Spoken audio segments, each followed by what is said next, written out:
Yo, what up? I'm Azad, the Cutthroat Coffee Connoisseur, and today we have the lovely Becky G. We are going to the 3 best coffee shops in Inglewood, according to ChatGPT.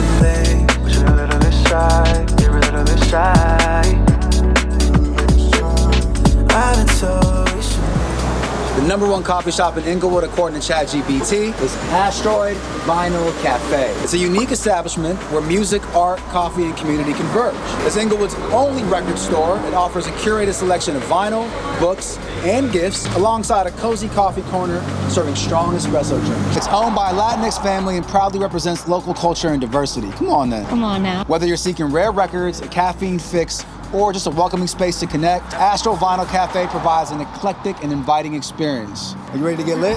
Get it. Let's get it, come on. Dice mi amor que soy la mejor, se nota que le gusta mi sabor.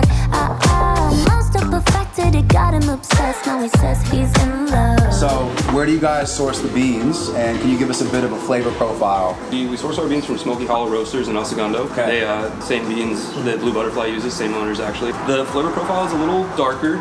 It's chocolate, marshmallow, caramel. We're both Inglewood born and raised, and for us, like being Latinos from Inglewood, it was important that we also, just give love to the community that we've grown up in.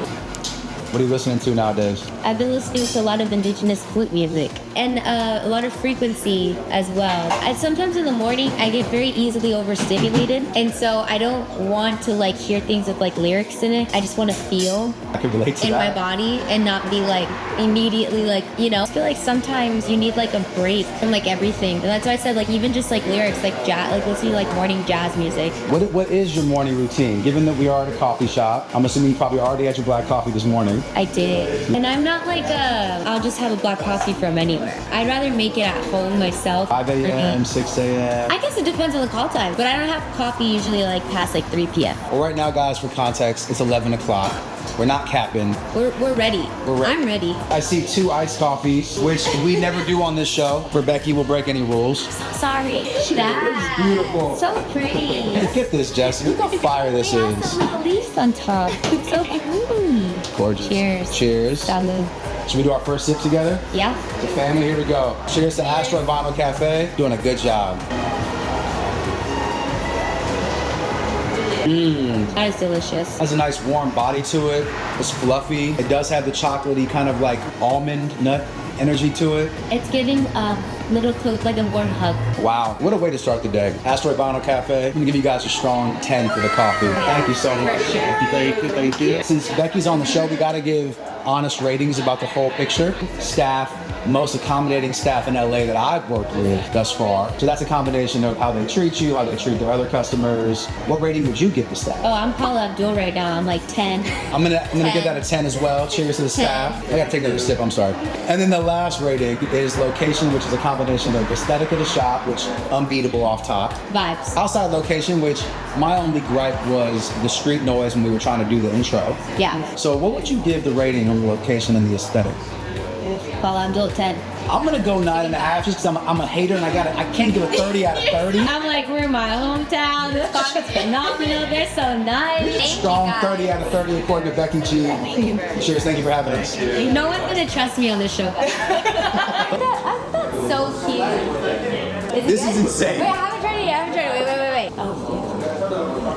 Oh, that's fire. I never do iced coffee. I'm shocked to see you drinking iced coffee. Yes, I was just telling Becky, I just came back from 5 countries in 4 days. I just missed her at Fashion Week, and she went to my favorite designer of last year's show, Willy, who's having a fucking moment. I mean, in my eyes, and I know it's because obviously him being Mexican-American, a Chicano and proud to be, he's always been the moment. He was my moment. He's the reason why I felt like I really explore the world of fashion, and that's interesting because I had a lot of dreams when I was younger. Fashion wasn't one of them. Expression was natural, but I didn't identify that as fashion. That was just self-expression. To now have new dreams, which is also important, right? To continue dreaming, to have big Becky dreams, to explore fashion really was thanks to someone like Willy. I don't know if you guys have seen it, but it's her pinned post on Instagram. You talk about fashion and that being another iteration of you dreaming. Where does that landscape lead to? It's interesting. I'd say it's an evolution, like a natural progression of me learning. So like I don't really know where that ends. Like I don't know what the end goal is. It's just kind of more being in a space of exploration right now and discovery. My little brother has a vintage sourcing co, and I learned so much from him. Balancing What's his name? Frankie. Frankie, shout out to Frankie one time. Shout out to my brother Frankie. Vibes and Vintage is his company. It started off as a college project that he was working on, and then ended up pursuing it full time. Shout out to anybody who sources for vintage, because dedication of time and love for what you guys do. I remember finding this like really rare blank that I didn't know was rare, and he was like, "Yo, not you coming up on your first single stitch blank." I had no idea the significance of that, and so like thinking about like forever garments and how, you know, something can mean so much to someone, but then also can have another story for someone else. Actually, speaking of merch, this is really cool. I'd love to show you this. I was scrolling through TikTok, of course. There was a peaceful protest taking place in OKC, where I just had toured. It was my beautiful brown community protesting for immigration rights, and this is what's on my timeline. This is what's on my timeline, and that's my merch. How cool is that? Like, Fire. We just pulled up, by the way, to the next spot, so it's already here. It's Inglewood. Inglewood's not very big. I love that for us. We're at the #2 coffee shop in Inglewood, according to ChatGPT. Hilltop Coffee offers a diverse menu featuring breakfast items, lunch options, specialty lattes, catering to a wide range of tastes. With locations in Slauson, Inglewood, Eagle Rock, and downtown LA, Hilltop serves as a community hub across the entire city. Whether you're seeking a cozy spot to work, a delicious meal, or a place to gather with friends, Hilltop provides a welcoming atmosphere for all. Becky, should we check it out and rate this? Let's go. Let's get it.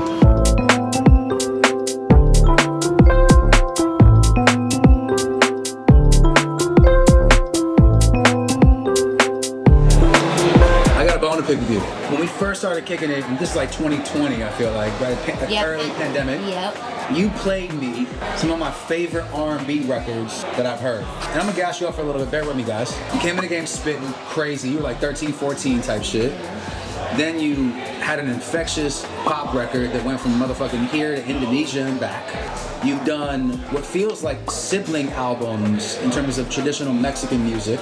Nowhere in there have I got R&B Becky. I know. Can you tell our fans, what are the 3 R&B artists or producers that you want to collaborate with in the future? I think some of my biggest influences and like vocalists that I grew up studying were people like, of course, Christina Aguilera, Brandy, and Aaliyah. So would those be the 3? I would say Aaliyah, Brandy. You can say Christina. She's soulful as shit. No, very soulful, but maybe She's not traditional R&B? She's not traditional R&B, so it'll be really, really hard. I don't know. I mean, I love Mario. Like Mario's fire. Is there a genre that you do want to explore into next? I think I'm such a genre bender that like I'm like a mixologist now. Yeah, like I just want to mix shit up. Some of my favorite pop artists started off as rappers, you included. Seth Deliza, who's an Iranian artist who grew up in the Netherlands, is another one. Doechii. Oh, like 3 of my favorite. Pop is some bullshit, but like popular. That's artists. what pop music is. Yes. Please introduce yourself. Hi, my name is Tara. I'm from Hilltop Coffee and Kitchen. Thank you for having us. Yeah, thank you so much for being here. Hilltop is a coffee shop that was started by 2 guys from South LA. This is kind of like their first brainchild in terms of concepts. They really wanted to see something where their friends and family in the neighborhood could come and hang out. There weren't too many options when we opened on South in 2018. When we opened this location in 2019, Lisa Ray joined. Now we have 5 locations around LA. And we're really just about being a place for creators and people to connect with each other and themselves. Cheers. Cheers. Wait, I gotta see something. Did they do a design? No, they didn't do a design. Cheers to Hilltop Coffee. First sip action. Yeah, let's go.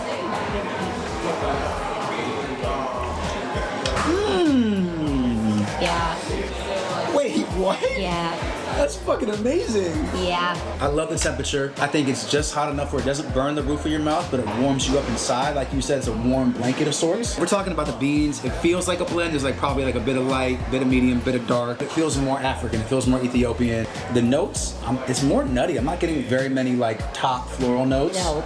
I really love this coffee. I think this is really delicious. 10. Yoni, AJ, I love y'all, but I'm gonna give this a strong 9, which for me, I mean, I'm not Gordon Ramsay, you know, I'm not Action Bronson, but I'm definitely the #1 coffee vlogger in the world. That's a strong 9. That's deep. This is a 10 for me because I prefer I gave it a 9. Becky gave it a 10. Yeah. Let's talk about the location, so the aesthetic, the design, the energy inside. So it's aesthetic. I like that there's nods to the history of Inglewood. I feel like the line, like even like waiting in line, it's kind of hard because the door is like right. Like it's a pretty popular place. Is that architectural feedback that I'm getting I think from you, that's Becky? architectural feedback. That I think cuts Are the we flow docking of the vibe. We You know. docking the point off that bad boy? I think I might, low key. I think the vibe's great. I like seeing people in coffee shops being productive. So 1 to 10, what are we giving the location? Say 9. I'm gonna give the location a 7.5, and here's why, Becky. Okay, I'm gonna retract that. I'm gonna give the location an 8 because, as Becky said, when you walk in, the flow of ordering is a bit challenging. Like the feng shui is a little like hard. Like Yeah. the flow of energy. It like I get the intention. You want it to be this like full circle. Yeah. You go around. I'm taking the words right out of my mouth. You know what Becky. I'm You're saying? so Like, right. you're literally like scratching a part of my brain right now. I love Like that. I didn't even know existed. I'm gonna give it a strong 8. And now, the staff. I'm gonna give the staff a strong 8.5. I was gonna say 8.5. Nothing to do with the people. Everything to do with the lack of information that I can get on the coffee. Same. Just take over the show, man. How about we don't speak for the rest of the episode and just see if everybody can read our minds? Telekinesis vibes? Yeah. So you agreed on 8.5. So I gave the coffee a 9, Becky gave it a 10. I gave the location an 8, Becky gave it a 9. I gave the staff an 8.5, Becky agreed, first time all show long, and gave it an 8. Now I'm gonna do my math real quick on that bad boy. That's a 26.5 out of 30. That's a strong B+ rating. Hilltop Coffee, you go, man. Good job. Yeah, I had to let Becky walk. I gotta be humble around her, but you know I gotta chain check, vein check in this motherfucker. Come on, bitch. I also like this concept, that reframing you did of like it doesn't happen to you, it happens for you. Yeah. Can you talk to me more about when you, I guess, developed that mindset and how it's changed the way that you operate in an everyday way? Yeah, I think there's already like a subconscious tendency to do that. But the moment I remember it clicking and it becoming conscious was realizing that I'm the common denominator throughout everything in my life. I can't control everything around me, but I can control how I show up. And I think that you're never gonna be presented with something that you can't handle. I think you can be met with it and be uncertain on that, like you can be stumped, you know, you can feel stuck in a way, but I think you decide if you stay stuck or not. What was that moment or event? Do you remember it when the mentality changed consciously? It was really simple. I came out of one therapy session, and this is the thing, I had been in therapy for a really, really long time. I went into my first therapy session at 21, and I, as the eldest daughter of 4 kids in a Mexican-American household, I think asking for help was really hard for me, and admitting that I needed help was really hard for me. And so I think my first few years in therapy were like this space of like superficial, like it was very at surface stuff in real time, like needing help with things that were happening in real time. And then it was only a few years ago that I started doing my more in-depth like trauma work. And so it was literally and it was literally just one thing where it's like, oh, I have a lot of limiting thoughts about myself. So it was, I want to say like maybe 3 years ago that started, like that type of work, that type of outlook, like conscious decision making started happening. It's one thing to think about something or like to educate yourself on something and to intellectualize all of these things, but to actually allow yourself to feel them is so different. But you know what? We made it to the next coffee shop. Woo! Third coffee shop, get juiced up. I'm already wasted. Let's get to it. All right, what up, chat? We're at the 3rd best coffee shop in Inglewood according to ChatGPT. Sip & Sonder, established in 2017, is a black women-owned coffee roastery. With locations in Inglewood, downtown LA, and the downtown Disney district, it offers a mindfully curated coffee program featuring small batch roasted coffee and a selection of pastries. We don't do pastries on the show, I'm sorry. So whether you're seeking a quality cup of joe or a vibrant community space, Sip & Sonder invites you to come for the coffee and stay for the culture. Should we get our 3rd coffee, Becky? Let's get it. After you. After you. After you.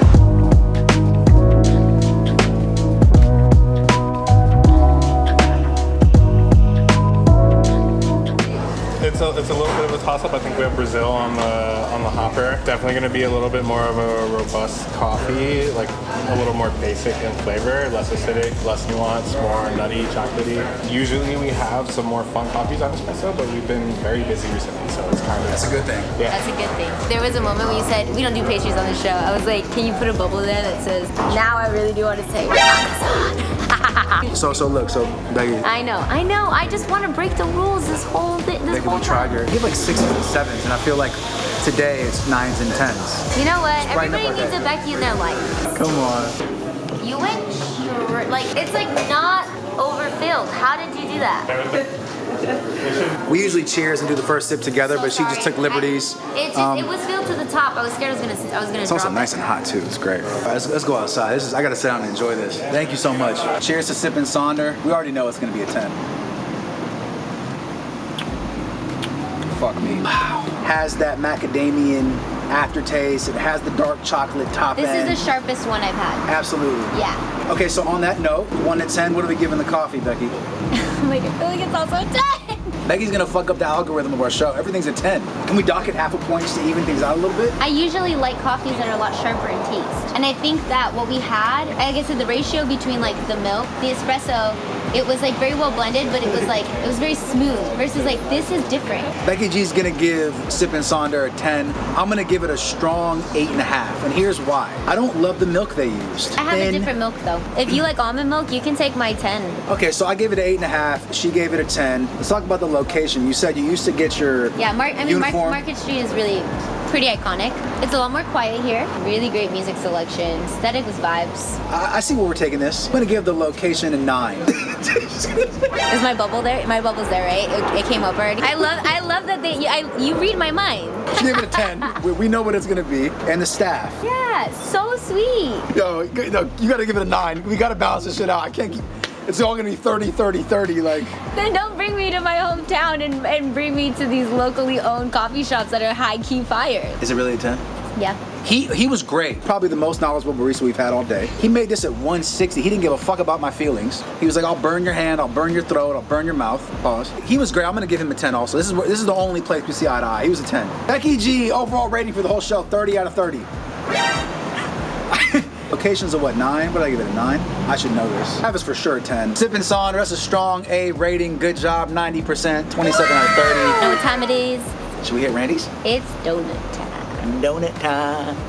They do gluten-free donuts there or no? Ladies and gentlemen, our last coffee shop. Let's do it. Thank you kindly. Thank you kindly. So I think right now we're going to a really historic site because you filmed your first rap music video here. Becky from the Block. Becky from the Block, which kind of is how everybody from the city heard about Before you. Randy's needed a crazy location fee permit. Shout out to Randy's. I love you guys. You guys have always been really lovely with me, but one of my biggest dreams that I have yet to accomplish, this is a funny one, is to take over the Randy's Donut. So all of these big shows and stuff, like people have all the marketing budget in the world that to cover the donut. It's just expensive. I could probably afford to do it for an hour. I'm on my way to doing it, actually here at City Hall as we drive by. I was a part of the Inglewood Christmas tree lighting ceremony a few years ago, and then the progression of that was getting the key to the city. And so next up is taking over the Randy's Donut and putting my face on it or something. That's amazing. All right, we just pulled up the Randy's Donuts, the 4th and final coffee shop on Extra Hot Coffee, Inglewood edition. Technically a donut shop, and this is a Becky going rogue. Yeah, I've gone rogue this entire episode. But we appreciate it. It's nice. It's great. I need cash in large amounts like, woo, make it count. I need cash in large amounts like, woo, sit bounce. That billboard right there, I took that one over, which was cool. By the Welcome to Inglewood sign. That hasn't always been there, by the way. Shit, thank you. Look at this branding, man. This is incredible branding. Cheers to black coffee. Black coffee. Let's get it. It's quite Hot. It's hot for me. All right, they're gonna give us a little sneak peek inside. Getting the behind the scenes of Randy's Donuts. I got some donuts in my hand. So what's your favorite donut, Becky? Okay, these babies right here have had my heart since I was like 2 years old. Oreo ones look crazy. So these are new additions. Like once like fancy donuts came into the mix, like this was This is more, this looks more like what I grew up seeing here. This is new. This is when Randy's went mainstream. I got about 16 of them right here. Thank you guys so much. Really appreciate it. This was not on my bucket list, but I'm with it. Thank you very much for being on our show. We have a new closing tradition that you're gonna be the first person to answer. If you could share coffee with one person, dead or alive, who would it be and why? It would be Tupac. He was about poetic justice, and I feel like even outside of art, he'd be somebody who I would love to sit down, sip coffee with, and talk about like just his life philosophy, you know? Yep. That's an incredible first answer. Extra Hot Coffee with Becky G in Inglewood. Signing out. Thank you guys.